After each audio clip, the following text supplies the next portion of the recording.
punches in the ring, flying round for round, who's the undisputed king?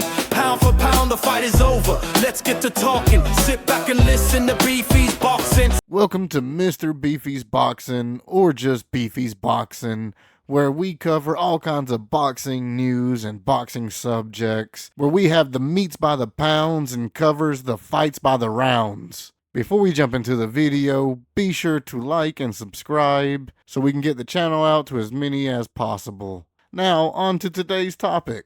When people talk about boxing pioneers, names like Muhammad Ali, Joe Louis, Sugar Ray Robinson are always part of that conversation. But there's another champion whose story deserves the same amount of recognition.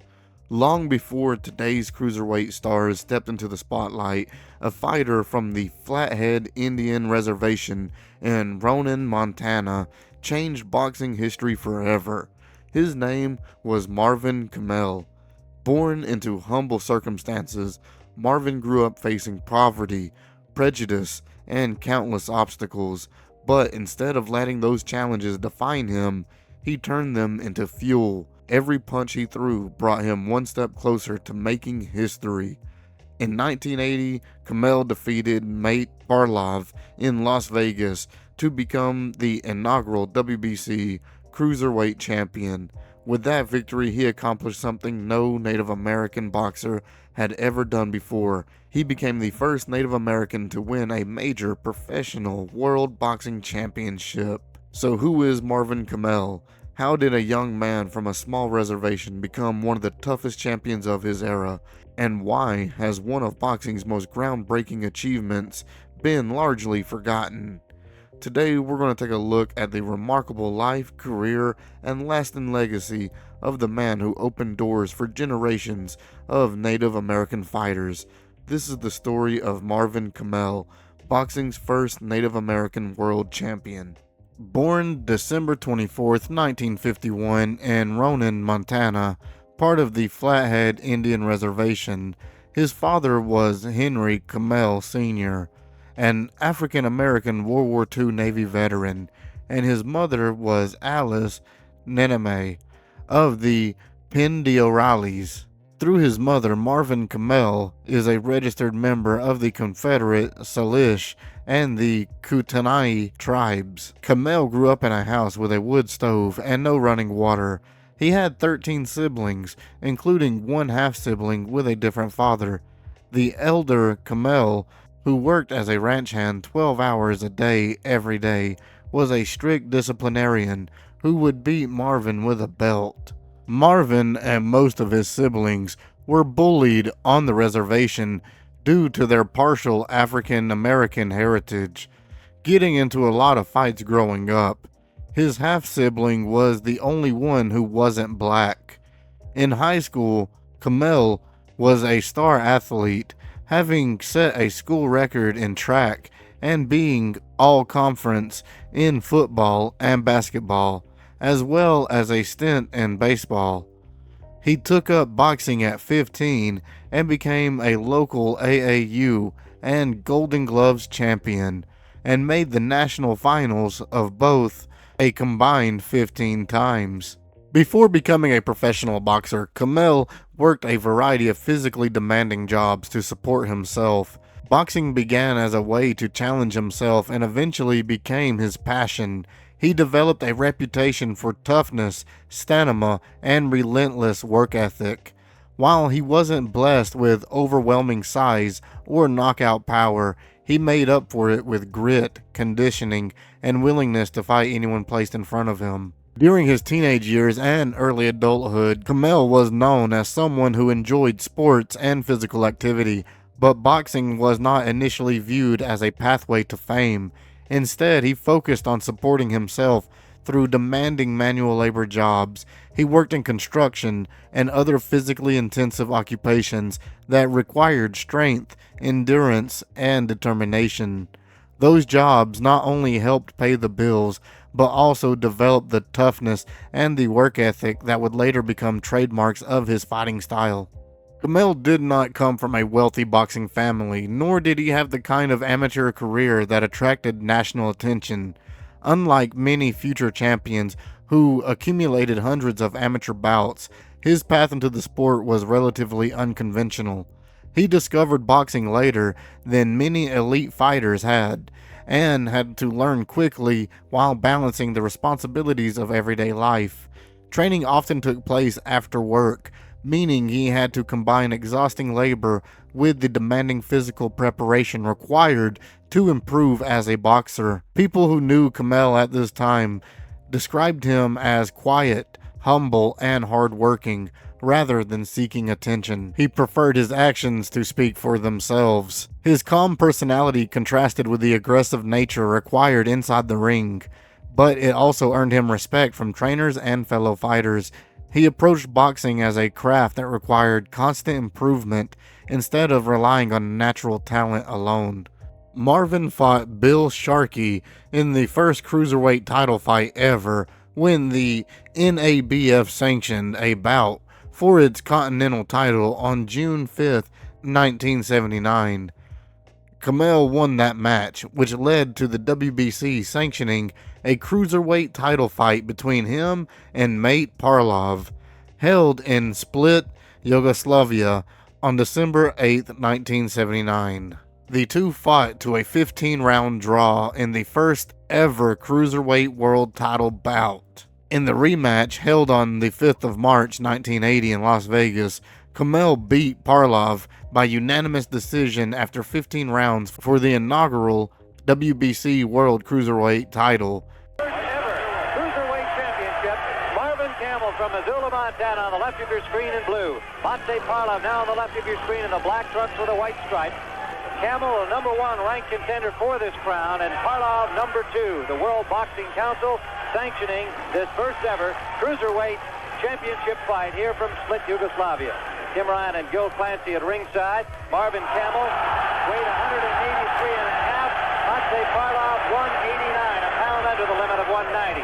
Camel is 35, 2-1. Parlov 24 wins, 2 losses, 1 draw. Two left-handed boxers. Camel is 27, he'll be 28 on Christmas Eve. Monte Parlov is 31 years of age. In his last fight, Camel defeated David Cabrera, a third-round knockout. It was an elimination bout to get to this championship fight. Monte Parlov decision Tony Mundine at Gorizia, Italy, in his elimination bout, a 12-round decision in September. And so here they are, the first ever Cruiserweight Championship. Tim, when you watch two southpaws boxing, it looks like you're looking at a fight through a mirror. Once you get used to it, it's just the same as any other fight. Just turn them around. But these two fighters are technicians. They're not known as punchers.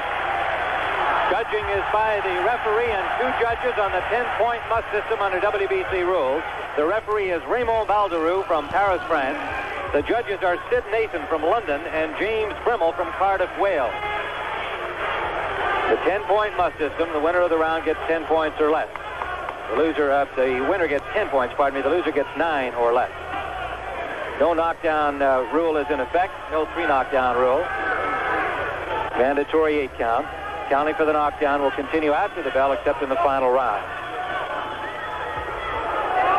Watching Camel in the gym, we saw a good sharp jab that we're seeing now. He's not known as a great puncher. He does have 16 knockouts and 35 wins. Parlov with 12 knockouts in his 24 wins. Parlov is subject to cuts. It has been a problem with him throughout his career. And as you get older, those cuts open more easily. That may be a factor in the fight as the fight goes on. More than 7,000 fans here at the Gripa Sports Hall. And, of course, they are about 99% for Monte Parlov, although they gave a big welcome to Marvin Camel when he came into the ring wearing his Indian headdress.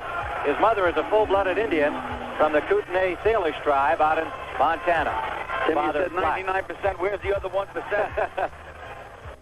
Well, Marvin's corner, I guess. Final seconds of round number 1.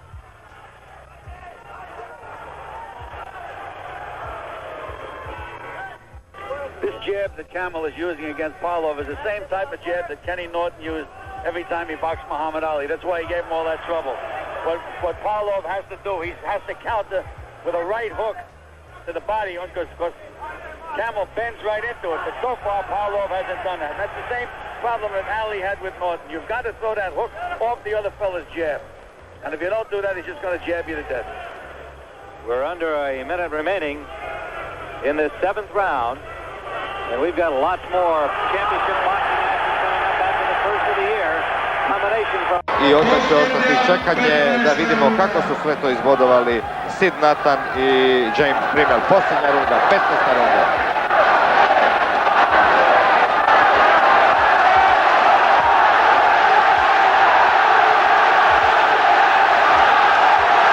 To je otvoreni okršaj. Više se nema ko šta čuvati snagu za sve što još imaju u sebi. Istrpit će u ove sljedeće još 2,5 minute koliko je preostalo do kraja. Mate sada ide i ljevicom koju je zaista malo koristio. Možda će ga to i skupo koštati.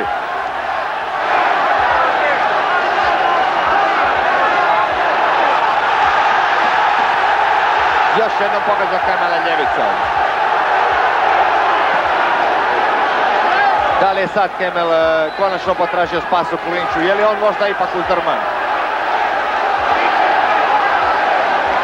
Prošla je 1 minuta ove žestoke 15. runde. Konačno poslao za suca Raimona Balderoa.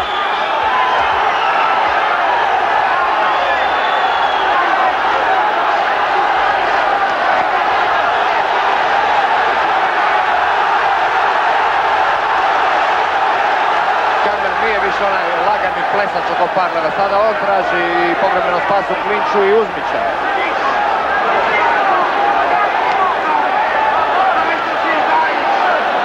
Prošla je polovica 15. runde.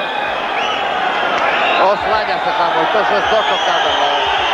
Konačno i on iscrpio svoje rezervoare snage i sada prima udarca od Parleva. Važna je ova runda, iako se svaka jednako boduje zbog konačnog utiska. Često puta završnica donosi presudnu odluku, jer ona stvara konačni dojam o meču. Posljednja minuta borbe, posljednja minuta posljednje runde.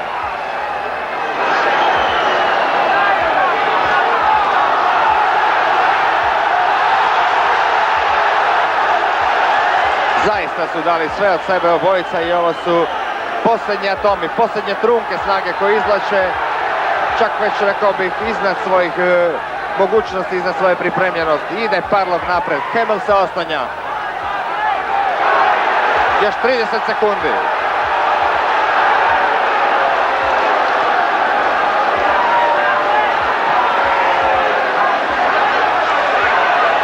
Camel već sada nasumce automatski ispaljuje udarce koje uglavnom idu u matine rukavice. Posljednjih 10 sekundi borbe.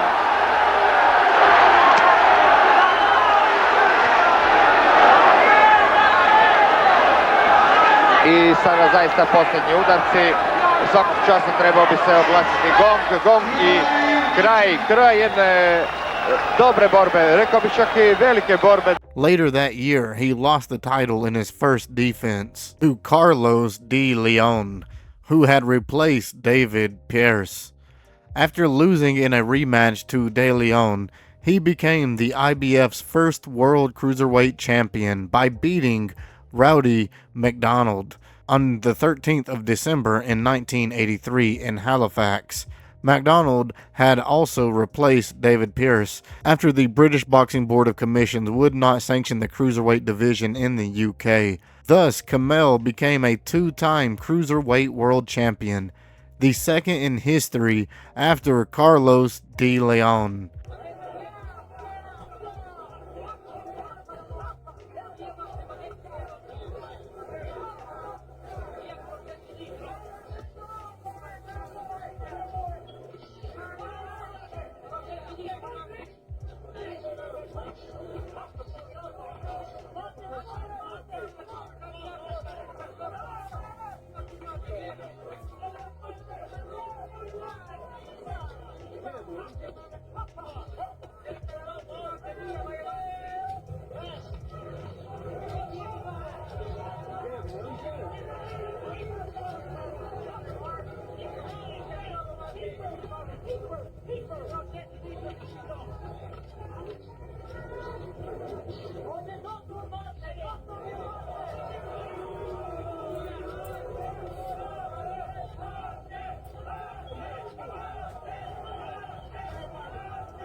just had a new WBA light heavyweight champion crowned in Knoxville, Tennessee this evening. Eddie Gregory stopped Marvin Johnson at 2 minutes 43 seconds off the 11th round.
Like the WBC title, he lost his first defense, this time against Lee Roy Murphy in 1984. Following his second title reign, Camel went 2-8 in his last 12 fights. He lost his final bout in June 1990 against Eddie Young Joe Louis Taylor in Minneapolis.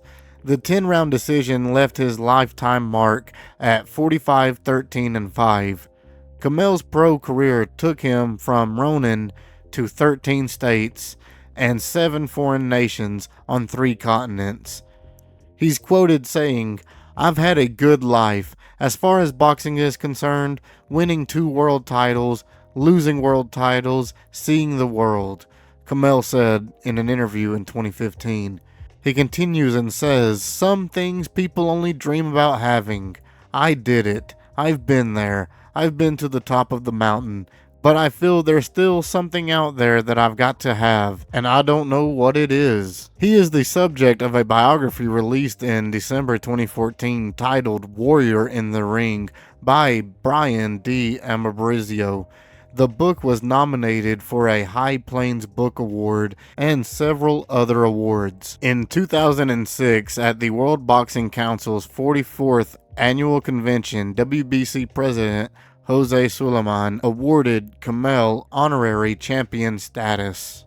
Sometime in the mid-90s, Marvin had his own gym where he would train and allow others to come and spar and train. He would also keep his title there on display. Sometime during that run of it being on display, someone had broken in and stolen it. But since then, it has been returned, and Marvin has released a statement since this has happened. "They took my life away," he said between sobs, "and they threw it into the woods like it was nothing."